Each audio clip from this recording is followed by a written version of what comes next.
As a member of existing society, the sage would marry and beget children, both for his own sake and for that of his country, on behalf of which, if it were good, he would be ready to suffer and die. Still, he would look forward to a better time when, in Zeno's as in Plato's Republic, the wise would have women and children in common, when the elders would love all the rising generation equally with parental fondness, and when marital jealousy would be no more. As being essentially a social being, the sage was endowed not only with the graver political virtues, but also with the graces of life. He was sociable, tactful, and stimulating, using conversation as a means for promoting goodwill and friendship. So far as might be, he was all things to all men, which made him fascinating and charming, insinuating and even wily. He knew how to hit the point and to choose the right moment. Yet with it all he was plain and unostentatious, and simple and unaffected. In particular, he never delighted in irony, much less in sarcasm. From the social characteristics of the sage, we turn now to a side of his character which appears eminently antisocial. One of his most highly vaunted characteristics was his self-sufficiency.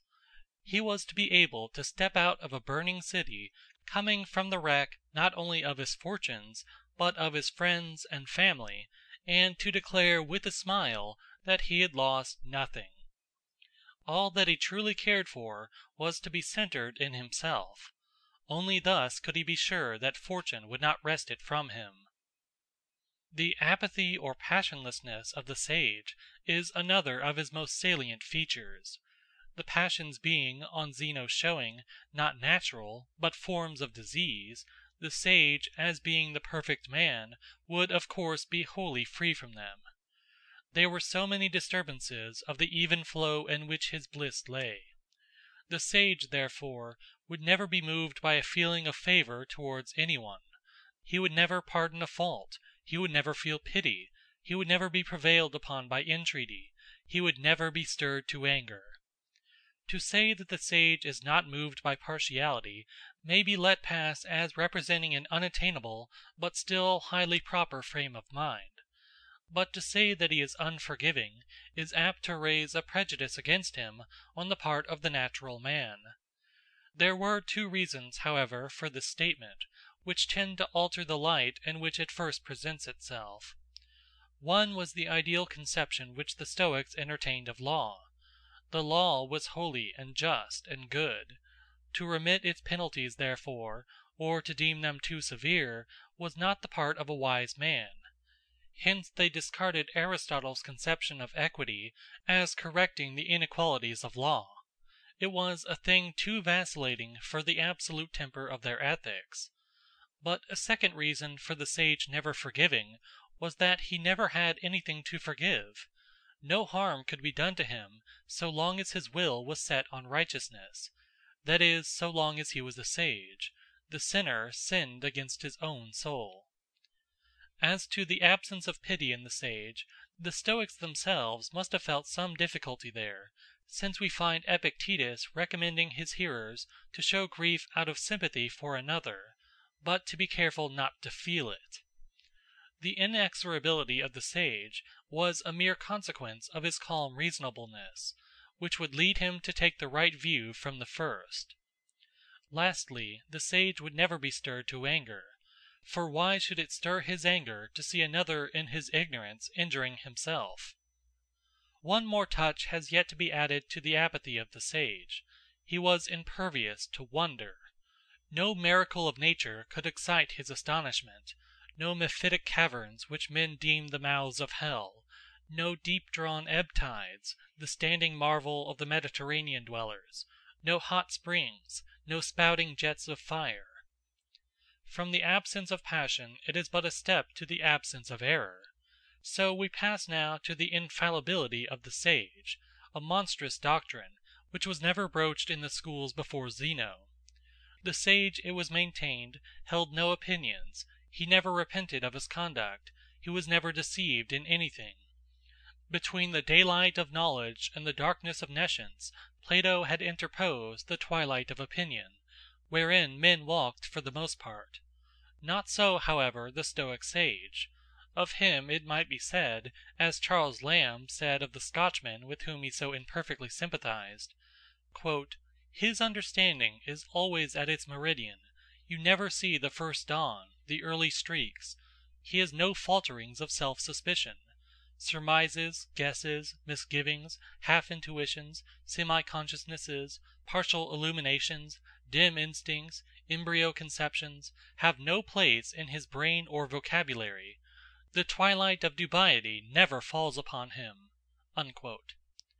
Opinion, whether in the form of an ungripped assent or of a weak supposition, was alien from the mental disposition of the serious man.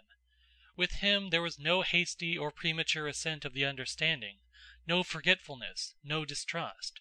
He never allowed himself to be overreached or deluded, never had need of an arbiter, never was out in his reckoning, nor put out by another.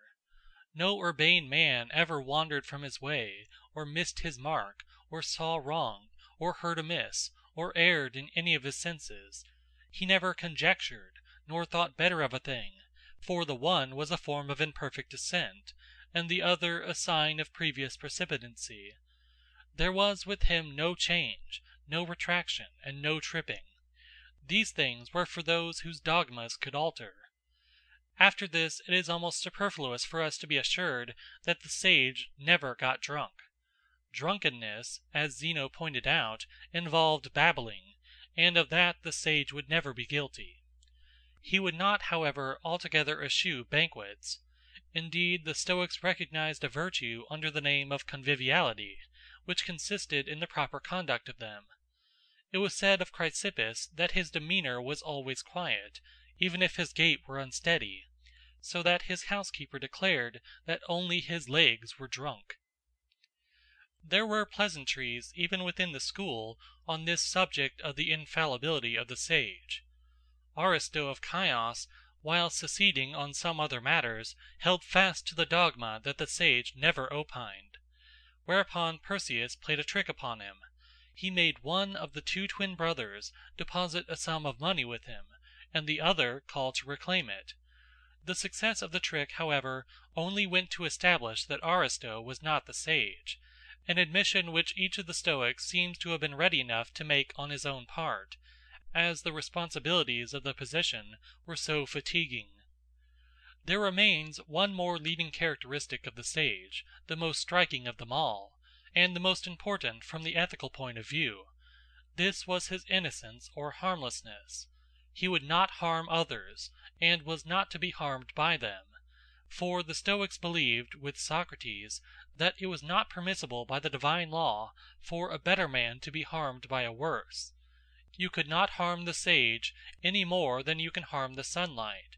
He was in our world, but not of it. There was no possibility of evil for him, save in his own will, and that you could not touch. And as the sage was beyond harm, so also was he above insult. Men might disgrace themselves by their insolent attitude towards his mild majesty, but it was not in their power to disgrace him. As the Stoics had their analogue to the tenet of final assurance, so had they also to that of sudden conversion. They held that a man might become a sage without being at first aware of it. The abruptness of the transition from folly to wisdom was in keeping with their principle that there was no medium between the two, but it was naturally a point which attracted the strictures of their opponents.